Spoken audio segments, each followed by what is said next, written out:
उज्जवल Bharat news के खास programme editors talk को देखने वाले आप सभी दर्शकों को खुशबू का नमस्कार।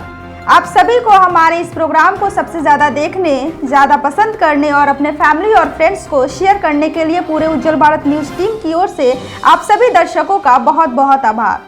आप सभी हमें ऐसा ही प्यार देते रहे ताकि हम आपके एक्सपेक्टेशन पर खड़े उतर सके। तो चलिए आगे बढ़ते हुए आज के एडिटर्स टॉक में हमारे एडिटर इन चीफ से बात करेंगी मीरा भाईंदर महानगर पालिका प्रभाग 18 की भाजपा की नगर सेविका नीला सोन्स।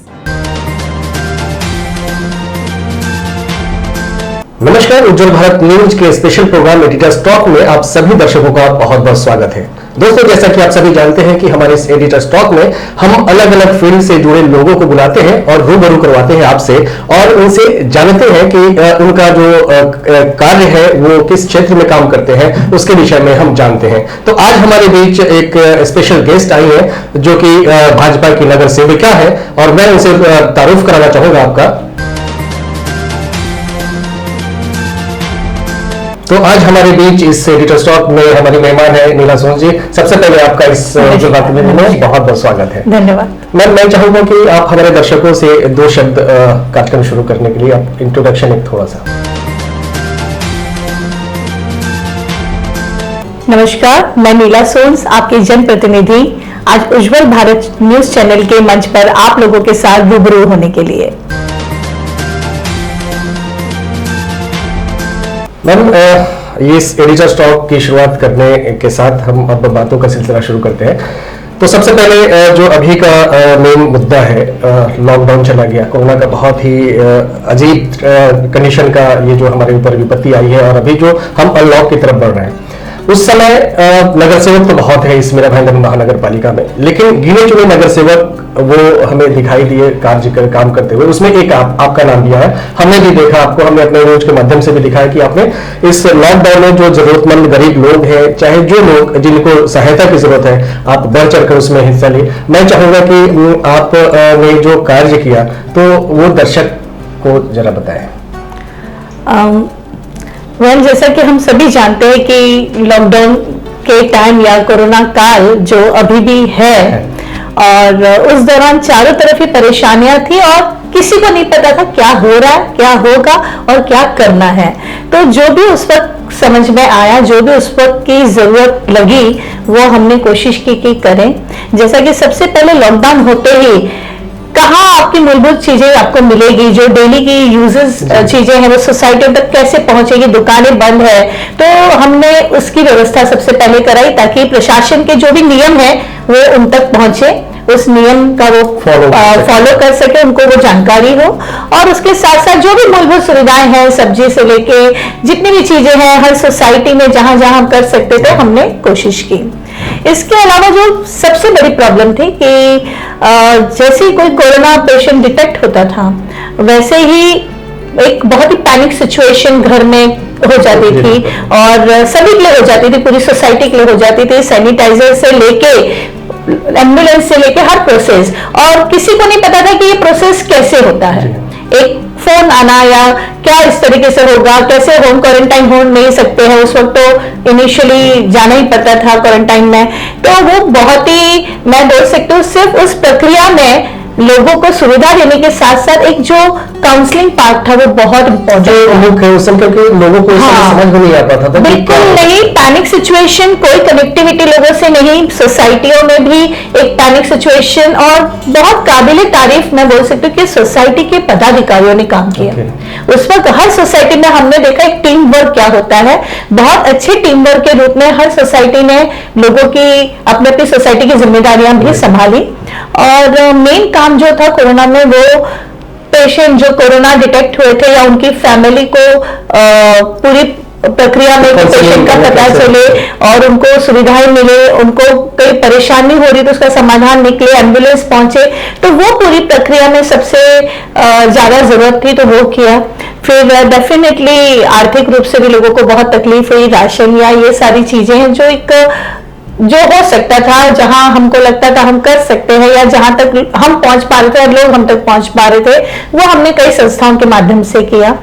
और जो सभी ने देखा समस्या कि जो मजदूर वर्ग थे, जिन लोगों को, जो प्रवासी वर्ग थे, जो जाना चाहते थे, चाहे जैसे ही ऑनलाइन प्रक्रिया शुरू हुई फॉर्म भरने की या उनको पास दिलाने की, तो वो पास देना या बस सुविधा कराना या ट्रेनों की अगर सुविधाएं शुरू हुई है तो कैसे वो उस माध्यम तक पहुंचे, कैसे कनेक्टिविटी हो, वो सारी प्रक्रिया शुरू की गई। इनफैक्ट आई कैन से कि बस की जब प्रक्रिया शुरू हुई तो हमने कमिश्नर जी को रिक्वेस्ट किया था कि ट्रेन तो है लेकिन जो नियर बाय है, क्योंकि ट्रेन तब तक हर जगह के लिए अवेलेबल नहीं थी, तो बस को शुरू किया जाए, क्योंकि ऐसे कई सामाजिक लोग थे, ऐसे हर ग्रुप के, जैसे कई कामगार है तो उनका एक अपना एक लीडर बना है, वो लोग बस अरेंज कर रहे हैं, तो लोग सेल्फ इनिशिएटिव लेके अपने अपने पैसों से बस अरेंज कर रहे थे, लेकिन उनको परमिशन नहीं मिल रही थी। तो वो परमिशन के लिए भी हमने रिक्वेस्ट की और वो कार्य को गति मिली। तो आई कैन से कि बहुत से नए अनुभव थे सभी के लिए। जहां तक जो चीज हमारे नजर में आई, जो शिकायत हम तक पहुंची, जहां तक हम इनिशिएटिव लेके पहुंचे, मैंने कोशिश की कि उसमें बेस्ट कर सकूं। अदरवाइज तो इस कोरोना काल में मुझे लगता है जितना करो वो कम है। अभी भी आप कुछ भी मतलब अगर वैसे देखें तो चारों तरफ आज भी इतनी परेशानियां है कि sometime you really feel helpless कि आई मीन आप कुछ नहीं कर पाते। तो लेकिन चीजें हो रही है, अभी तो थोड़ा गति मिली है, गतिशील हो रहे हैं, लेकिन आर्थिक समस्याएं हर व्यक्ति उससे जूझ रहा है और है, परेशानियां तो है चारों तरफ। तो सुना आपने नीला सोस जी को कि किस तरीके से, मैंने आपको पहले ही बताया कि जो कोरोना काल चल रहा था, लॉकडाउन चल रहे थे, उसमें नगर सेवक जो जनप्रतिनिधि है बहुत है यहाँ पे, लगभग 95 के आसपास है, लेकिन जब हमारी टीम निकलती थी न्यूज कवरेज के दौरान तो चंद नगर सेवक दिखाई पड़ते थे, उसमें एक नीला सोस भी है और इन्होंने अच्छा काम किया उसमें, क्योंकि उस समय एक काउंसलिंग की बहुत जरूरत है। जनप्रतिनिधि अगर ये इन्होंने बताया कि एक काउंसलिंग की भी बहुत जरूरत थी कि अगर किसी को फोन आ जाता है कि आपके घर में कोरोना पेशेंट हो रहे हैं तो वो उन्हें क्या करना है क्या नहीं करना है, वो माइंड से एकदम से क्रश हो जाते थे। तो इस कंडीशन में भी, इस परिस्थिति में भी नीला सोस ने अपने जो भी वहां के रहवासी हैं उनके लिए काम इन्होंने किया। नीला जी, आप जिस प्रभाग से नगर सेविका हैं, जनप्रतिनिधि हैं, आप प्रभाग 18, तो जनरली कहा जाता है कि प्रभाग 18 एक ऐसे जगह पे बसा हुआ है कि जहां पे जो भी नगर सेवक या नगर सेविका जीत के आती है तो उनको विरासत में समस्याएं मिलती है, बहुत सारे बंचेज ऑफ प्रॉब्लम्स है उनसे। तो जब आप नगर सेविका बनी तो आपके साथ नो डाउट आपको भी विरासत में मिला होगा, तो वो समस्याएं क्या क्या है, थोड़ा उस पर प्रकाश डालें और उसको आपने किस तरीके से निराकरण करने की कोशिश की। देखिए, मैं कहना चाहूंगी सबसे पहले कि प्रभाग 18 जो हमारा वार्ड है, इसमें हमें विरासत में एक चीज और मिली कि हमारे यहाँ पे डेवलपमेंट के लिए बहुत स्कोप है। वी हैड 23 रिजर्वेशन प्लॉट और मुझे अफसोस है ये कहते हुए कि मतलब मुझे ठीक है हमें काम करने का मौका मिला, लेकिन 20 साल में वो काम हो जाना चाहिए था। आज हमारे डीपी प्लान को 20 साल कंप्लीट हो गया, मतलब जनता के हक का आरक्षण 20 साल तक डेवलप नहीं हुआ, ये अपने आप में बहुत बड़ा प्रश्न चिन्ह है। लेकिन ठीक है, शायद हमारे को वो काम करने का मौका मिलना था। तो आज हमारे वार्ड में हमारे कार्यकाल के दौरान 3 गार्डन, अमृतवन योजना के तहत 3 गार्डन बनाए गए, जिसमें से एक गार्डन तो मतलब बहुत ही खूबसूरत है और वहां लोगों को जब देखते हैं हम तो हमें भी खुशी होती है कि ये काम हमें करने का मौका मिला। 2 प्लेग्राउंड है और भी कई आरक्षण है जिस पर हम काम कर रहे हैं। 100% महानगर पालिका के पोजीशन में है, जिसमें स्कूल भी है। तो कोशिश है कि ये सारी चीजें हो। और समस्या के रूप में बोलूंगी तो हमें नगर सेविका बनते एक समस्या मिली थी, एक आधा अधूरा रोड, 3 आधे अधूरे रोड, और वो बहुत बड़ी समस्या थी। उसमें कई बार एक्सीडेंट भी हुए। आरबी के स्कूल के सामने अगर आप देखेंगे एक अधूरा रोड करीबन 2-2.5 ऑलमोस्ट, उसके पहले भी 1 साल पहले भी अधूरा था और हमारे आने के बाद भी करीबन 1.5-2 साल तक अधूरा रहा। और क्या होता है, आम जनता को हम कैसे बताएं कि ये क्या रीजन है या ये पहले से 1 साल से है। तो ऐसे 3 रोड थे, आरबी के, सदगुरु, यूनिकॉर्न, ऐसे 3 रोड अधूरे थे, जिसमें से आज भी अमृतवन गार्डन के सामने जो इतना सुंदर बना है, जहां आज भी मुझे तो एक दिन में हजारों लोग आते होंगे, लेकिन वो अधूरा रोड है। और वो समस्या थी डीआरसी के बदले में सीसी रोड, क्योंकि वो टेक्निकल है, रवि ग्रुप को डीआरसी दिया है, उसके बदले में उनसे रोड बना रहे, बाटे डील है, और उस चक्कर में वो काम रुका रहा। हमने कोशिश की, हमने आवाज उठाई कि भाई एक बिल्डर के भरोसे पे पहले तो कायदे में ऐसा प्रावधान नहीं रखा कि आप उनसे काम करा के लीजिए और बाद में डीआरसी दीजिए, लेकिन ठीक है नहीं भी रखा तो पब्लिक क्यों सफर करे। तो एक बिल्डर के भरोसे पर ना जाके हमने महासभा में प्रस्ताव पास करवाया, फंड रिलीज करवाया, लेकिन फिर बिल्डर सरेंडर हुआ। तो बहुत सी प्रॉब्लम थी, 2 रोड सॉल्व हो गए, तीसरा रोड जल्द हो जाएगा। एक हमारा हथकेश चौक और एक सिनेमैक्स चौक, ये आप देखेंगे सिनेमैक्स रोड अपने आप में एक सबसे बड़ा जंक्शन है, हथकेश जंक्शन एक सबसे बड़ा जंक्शन है, लेकिन अगेन मुझे अफसोस है कि ये ओपनिंग तो हमारे नगर सेवक बनने से पहले हो गई थी, लेकिन इस कार्य में कुछ गति नहीं हुई, टेक्निकल 10 रीजन एंड अनगिनत बातें। अब हमने बकायदा लास्ट स्टेप भी उठाया है और बहुत जल्द भी एश्योर दिया है। सिनेमैक्स चौक में एटलीस्ट हाई मास्ट लाइट लग गई है, चौक नहीं बना है, वो भी हम प्रोसेस में है। लेकिन हथकेश के लिए भी अभी कुछ अंडरग्राउंड पाइपलाइन का काम था, कुछ इलेक्ट्रिक का काम था, वो सारी ऑलमोस्ट अभी उन्होंने डेडलाइन दी है कि they will complete as early as. तो ये 2 काम करके भी हमें बहुत तसल्ली मिलेगी। तो प्रॉब्लम में थे और कर रहे हैं। बस यही कहूंगी कि सबसे बड़ी प्रॉब्लम ये है कि मीरा भाईंदर में आज भी आरक्षण, डीपी प्लान खत्म हो जाता है, जो सरकार एक 20 साल का पीरियड देती है डीपी प्लान को, वो खत्म हो जाता है, लेकिन आरक्षण डेवलप नहीं होते। ये बहुत ही अफसोस की बात है और चिंतन की बात है कि कैसे इस कार्य को हम गति दें। सो वो मेरी प्राथमिकता हमारे वार्ड में रही है। जी मैम, एक चीज और कि एक जनरल समस्या है जो पानी की समस्या, और उस पर आप देख रही है कि हर दूसरे और तीसरे दिन अलग अलग दल के, वो चाहे आमदार हो या खासदार हो, और अलग अलग पार्टी के लोग प्रेस कॉन्फ्रेंस कर रहे हैं हमारे मीरा भाईंदर प्रेस वार्ता रूम में, और पानी की समस्या पे कोई एक दूसरे पे एलिगेशन लगा रहा है कि भाजपा के ऊपर आरोप दूसरे दल के लगा रहे हैं कि जब इलेक्शन था तब इन लोगों ने मात्र इलेक्शन टाइम तक के लिए इन्होंने 135 बेनल्टी को पास करा था, लेकिन इलेक्शन खत्म हो गया, रिजल्ट खत्म हो गए तो वो कट हो गया। अब यहाँ मीरा भाईंदर की जनता को पानी की बहुत समस्या हो रही है, इतने जनप्रतिनिधि, यहाँ पे पालक मंत्री भी है इस मीरा भाईंदर शहर थाने में, तो यहाँ पानी की समस्या खत्म हो जानी चाहिए थी, लेकिन ऐसा कुछ देखने को नहीं है, क्योंकि जनता को रिजल्ट चाहिए होता है, पानी कहाँ से आ रहा है, पानी कहाँ जा रहा है, लेकिन हमें टाइम पे पानी मिले। तो इस सिचुएशन में आपके क्षेत्र में जो प्रभाग, वहां भी पानी की समस्या होती होगी, तो आप कैसे लोगों को जवाब दे पाती हैं कि ये पानी आने के लिए? क्या होता है, कुछ विषय ऐसे होते हैं ना जिसमें जवाब का सेटिस्फेक्शन होता ही नहीं है, मतलब कुछ विषयों में जवाब नहीं चाहिए, रिजल्ट चाहिए। इट्स वेरी क्लियर, और ये एक मूलभूत सुविधा है, पानी एक मूलभूत है, तो इसमें जनता को जवाब नहीं चाहिए, रिजल्ट चाहिए, और हम भी चाहते कि वो रिजल्ट ही दे।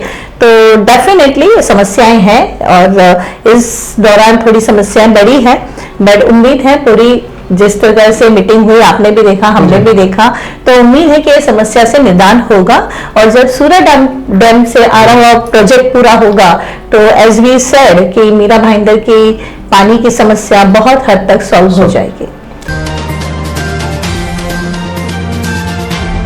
एक मूलभूत सुविधा की जो बात कही नीला जी ने, हमने क्वेश्चन भी किया पानी की समस्या, लेकिन आज के समय में, और नीला जी आपका एक फेसबुक पे हमने वीडियो भी देखा था कि आप बहुत ही एग्रेसिव तो नहीं कहेंगे, बट आप उस समस्या को लेकर बहुत चिंतित हैं। वो है जहाँ जो मीरा भाईंदर में लॉकडाउन हुआ है, किसी के जो जॉब है वो गए हैं, खाने की भी दिक्कत है, मिडिल क्लास फैमिली में बहुत त्रस्त है। तो अभी जो समस्या आ रही है, क्योंकि स्कूल फीस को लेके आम दिनों में देखा जा रहा है, पेरेंट्स प्रदर्शन कर रहे हैं स्कूल के बाहर, हमने भी न्यूज के माध्यम से दिखाया, और आपका एक वीडियो भी हमने देखा, बहुत अच्छा लगा। आप लोगों से अपील कर रही है और स्कूल प्रशासन से भी अपील कर रही है कि आप इतने दिनों तक जो बच्चे, जिन बच्चों ने आपको पैसा दिया, और वो जब एक कठिन परिस्थिति थोड़े समय के लिए, तो उस समय तो आप मदद कर दो कि उस समय फीस को कर्टेल करो। तो और दूसरी चीज, आप मीरा भाईंदर महानगर पालिका में है, महानगर पालिका को अधिकार है कि वो इसमें हस्तक्षेप करके जो परेशानी है पेरेंट्स को, उसको बीच में एक कोई ना कोई सोल्यूशन निकाल के, ताकि उनकी समस्या का हल हो जाए। तो आपने आवाजें उठाई, बातें हुई, तो इसमें आपको कहां तक सफलता मिली है? और लोग त्रस्त हैं, आप अपने प्रभाव को ही ना देखिए, बल्कि एक मीरा भाईंदर, ये जनरल समस्या है। तो आप क्या कहना चाहेंगे इसमें? देखिए, सबसे पहले तो मैं ये बोलूंगी जन जन की समस्या है, और जो आपने कहा कि कोरोना काल में एटलीस्ट स्कूल वाले इतनी मदद करे, तो ये कोई मदद नहीं है, ये मतलब ये बेसिक नीड। जो चीज आप मुझसे मोबाइल लेंगे तो ही, मतलब मैंने आपसे अगर मोबाइल लिया है तो ही मैं उसका चार्ज भरूंगी ना, इट इज वेरी कॉमन। ठीक है, उनका जो एक फिक्स एक्सपेंस है that is the salary expenses, that's it, there is no other expenses as per by law, as per the state order. The online education is not for the pre primary और even till 5th standard. उसके ऊपर अगर है शायद 6 या 7 है, I am not sure, उसके ऊपर वो ऑनलाइन दे सकते हैं। प्लस देयर इज इंस्ट्रक्शन की minimum 20% rebate, keeping their maintenance, keeping their light charges, keeping their other miscellaneous charges, वो सारी चार्जेस को ध्यान में रखते हुए 20% तक मैनेजमेंट, यानी मैनेजमेंट एंड विद पीटीए। तो बेसिक प्रॉब्लम क्या है कि हमारे यहाँ आधे से ज्यादा स्कूल में पीटीए है ही नहीं, और अगर है भी तो वो कहीं ना कहीं बोलते ना सेल्फ मेड क्रिएटेड है, अपने लोगों को अपने ही लोगों को मिला के पीटीए बना दे ताकि कभी कोई आवाज उठा ही नहीं सके। और कोरोना काल जहां मुझे लगता है हर व्यक्ति के अंदर खुद एक सेल्फ मानवता का भाव आना चाहिए था, एक व्यवहारिक, ये तो मैं बोलती मानवता में नहीं, एक व्यवहारिक भाव कि भाई आपके एक्सपेंसेस नहीं है, how you are asking the 100% fees जो आप पहले भी ले रहे थे वही आप कैसे मांग सकते हैं। और कुछ स्कूल तो इस स्तर तक गिरे कि अगर उन्होंने बैग शूज खरीद लिए थे तो वो लेने पड़ेंगे, यूनिफॉर्म खरीद ली थी तो वो लेनी पड़ेगी। आई मीन एक तो स्कूल आजकल शूज और क्या क्या बेचने लगे वो अलग विषय है, तो ये भी लेनी पड़ेगी क्योंकि वो एक्सपेंस कर चुके हैं। ये भी सुनने को मिला कि पिछले साल का रिजल्ट, मतलब चर्चा में मैंने आपको बताना चाहूंगा कि पिछले साल का रिजल्ट जिसका ऑलरेडी पेड है उन लोग, क्योंकि वो मार्च में आया उससे रिजल्ट मिलना था, तो वो लोग पेड कर चुके हैं, बट नेक्स्ट आप जब तक पूरा फी नहीं दोगे तो रिजल्ट नहीं मिलेगा। ये कहाँ? मैं वही बोल रही हूँ, अनगिनत बातें हैं। बस के चार्जेस एडवांस में भर दिए, बस नहीं चल रही है। और एक बात तो ये जो स्कूल बोल रहे ना कि हमें सैलरी देनी है, लेट मी क्लियर, टीचरों को सैलरी नहीं दी गई है, नहीं मिल रही है। लोग फीस लेकर भी सैलरी नहीं दे रहे हैं, ये सिर्फ बोलने के लिए उनका कंधा यूज कर रहे नहीं दे रहे। दूसरी बात मैं ये कहना चाहूंगी कि अपार्ट फ्रॉम ऑल दिस, ये तो चलो स्कूल का पार्ट हो गया, प्रशासन, हमारे महानगर पालिका में एक बहुत इंपॉर्टेंट डिपार्टमेंट है that is called education department. और एजुकेशन डिपार्टमेंट से महानगर पालिका स्कूलों के लिए नहीं है, वो प्राइवेट स्कूल में भी जो रूल्स रेगुलेशन आता है उनको इंप्लीमेंट हो रहे हैं कि नहीं, उनकी जांच होती है, मतलब कई अधिकार है उनके पास, वो कर सकते हैं। जब स्टेट से कोरोना के लिए स्पेशल ऑर्डर आया तो वो ऑर्डर को इंप्लीमेंट करना या इंप्लीमेंट करवाना या अगर नहीं हो रहे तो उस पर एक्शन लेना, ये उनका अधिकार क्षेत्र है। लेकिन मुझे बहुत अफसोस है कि महानगर पालिका में किसी भी जनप्रतिनिधि ने इस पर इश्यू नहीं बनाया, या शासन चाहे तो प्रशासन पर दबाव डाल सकता था, नहीं किया गया। बिजली के बिल को आवाज उठाई जहां हमें पता था शायद कुछ नहीं कर सकते हैं, क्योंकि बिजली का बिल, मैं एक बार बोलूं, मैं ये यूज कर रही लाइट, मैं घर में बैठी हूं, मैं एसी यूज कर रही हूँ, डबल बिल आया, ट्रिपल बिल आया, that's a different point, but I am using it. But school की कोई सुविधा ना यूज होने के बाद भी उसके ऊपर मांगा जा रहा है। और इस पूरी प्रक्रिया में जब मैंने वीडियो डाला था मुझे कई पेरेंट्स के फोन आए। एक चीज मैंने नोटिस की है, क्या होता है जहां बच्चे का भाव आ जाता है ना, बच्चे से जुड़ी हुई चीजों में फिर पेरेंट्स लड़ते नहीं है, और वही हमारी कमजोरी का फायदा ये लोग लेते हैं। क्योंकि कौन लड़े, आदमी को लगता है यार आज लड़ूंगा कल तो कोरोना चला जाएगा, मेरे पेरेंट्स से, मेरे बच्चे से दुश्मनी निभा, और लोगों का स्तर है जो बड़ों के झगड़े में बच्चे से दुश्मनी निकालते हैं। ये मैं तो प्रत्यक्ष भोगी हूँ, मुझे पता है लोग बच्चों को टारगेट करते हैं। तो ये एक मतलब अच्छी मानसिकता है, मतलब पैसे कमा रहे लेकिन पैसे के साथ अपना विवेक कर, वो जो मानसिकता नहीं है, मतलब आज उसी कमजोरी का फायदा वो उठाते हैं। और बच्चे जहां आ जाते हैं वहां फिर इंसान सोचता है यार चलो ठीक है फीस दे देते हैं। आज भी देखिए हम अक्टूबर में हैं, हमें नहीं पता आने वाले टाइम पे स्कूल शुरू हो रहे कि नहीं, हमें नहीं पता आने वाले टाइम पे शायद ऑर्डर मिल जाए फिर से पास कर दिया जाए, हमें नहीं पता। लेकिन आज भी मुझे लगता है कई पेरेंट्स है मोर देन 50% जो शायद फीस दे चुके हैं, और कई स्कूल ने तो 10% डिस्काउंट भी नहीं दिया है। तो इसमें एक चीज और मैं कहूंगा कि ये कुछ कंफ्यूजन्स भी हैं पेरेंट्स को, उनके पास पेरेंट्स जो दे सकते हैं, जो कैपेबल हैं, वो नहीं दे रहे, इसलिए नहीं दे रहे हैं कि मैं अगर फी दे दूं तो अगर सरकार का कोई गाइडलाइन आता है कि फी नहीं देना है तो मेरा पैसा बर्बाद जाएगा, और जो नहीं देने वाले, रियल में नहीं देने वाले हैं, वो तो मजबूर है। देखिए मैं वही बता रही हूँ, मुझे तो लग रहा है जिस तरीके से हमें रिव्यू मिलता है, लोग जिनके पास है वो तो झगड़ते ही नहीं क्योंकि उनको पता बच्चे का है। मतलब मैंने कहा ना, बच्चे के मैटर में जहां आ जाता है ना आदमी जी सोचता है यार छोड़ो, मतलब लेट्स गिव इट। मतलब कोई बच्चों के विषय में जल्दी से नहीं लड़ता। सही है पता है, सामने वाला गलत कर रहा है पता है, हम अन्याय के खिलाफ आवाज उठाएंगे एकजुट होके तो हम रिजल्ट भी ला सकते हैं, ये भी पता है। लेकिन कोरोना में इतनी परेशानी है, कहाँ इस परेशानी में उलझे, ये करके कोई नहीं आता। और क्योंकि कोई नहीं आता तो मैं कितना भी लड़ना चाहूं, लेकिन मुझे कोई तो कंप्लेन दो। There is nobody who gives complain in writing, there is nobody कि कोई एक पीटीए तो सामने आए कि हाँ भैया फलाना करे। और मैं अप्रिशिएट करती हूँ राजू विश्वकर्मा जी जो समाज सेवक हैं, उन्होंने इस विषय पे मतलब बताया था भूल हड़ताल के और मुद्दा को आप वो लेके आए, वो तो कई मतलब उन्होंने तो पूरी आरटीआई करके बहुत कुछ इसी प्रोग्राम में मैंने तो उनका न्यूज दिखाया, इसी प्रोग्राम में और न्यूज में भी उनका साफ कहना है कि और पेपर कि ये अधिनियम है, इसके अंतर्गत ये गवर्नमेंट ने इनको अथॉरिटी दिया है मीरा भाईंदर महानगर पालिका की, जो प्राइवेट स्कूल है उसमें आप हस्तक्षेप कर सकते हैं यहाँ की जनता की समस्या but they are not doing. I appreciate even though जो मैंने न्यूज में देखा थी कि कुछ पेरेंट्स ने मिलकर टीम बनाई है और उन्होंने भी कई स्कूल के बाहर जाके प्रदर्शन किया। लेकिन मैं आपके मंच से डेफिनेटली मैं निवेदन करना चाहूंगी हमारी महापौर को, क्यों? क्योंकि हमारी महापौर टीचर रह चुकी है, तो वो दोनों पहलू को समझ सकती है। वो दोनों पहलू को, एक मैनेजमेंट स्कूल और एक बच्चों के पेरेंट्स के पहलू को भी समझ सकती हैं।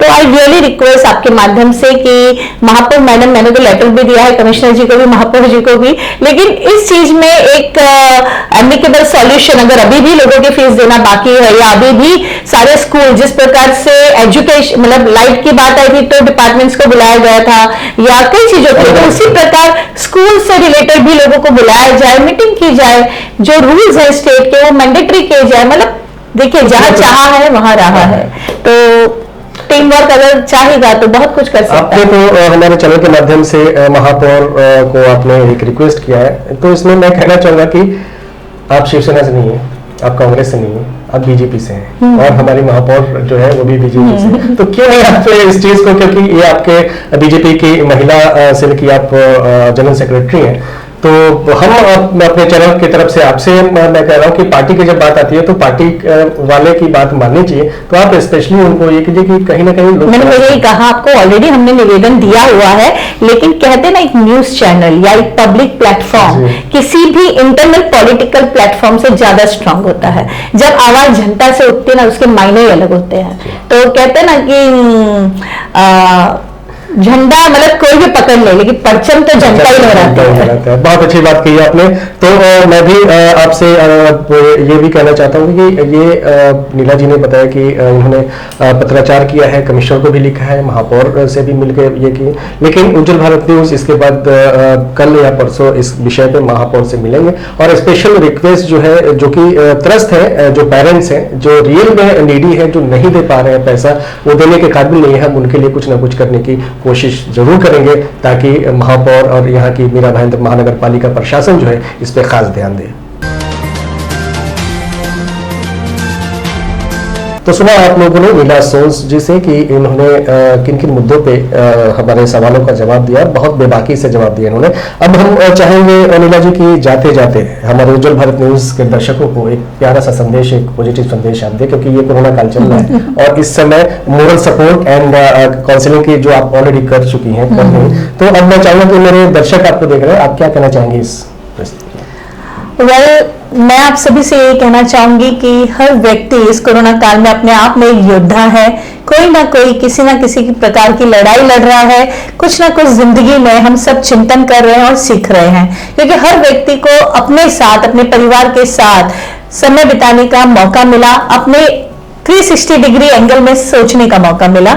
तो आने वाले समय में भी द मोस्ट इंपॉर्टेंट पार्ट कि बी पॉजिटिव और कीप योर स्पिरिट अप। हर चीज बदलती है, जैसे पहले वाला वक्त नहीं रहा, ये वक्त भी नहीं रहेगा और एक अच्छा वक्त जरूर आएगा। थैंक यू मैम, आपका उज्जवल भारत न्यूज में टाइम देने के लिए। आज के लिए फिलहाल इतना ही। ताज़ा तरीन खबरों को जानने और देखने के लिए आप हमारे उज्जवल भारत न्यूज को लाइक, शेयर एंड सब्सक्राइब जरूर कीजिए और अपने कमेंट्स हमारे चैनल के कमेंट्स बॉक्स में साझा जरूर करें। दीजिए इजाजत, नमस्कार।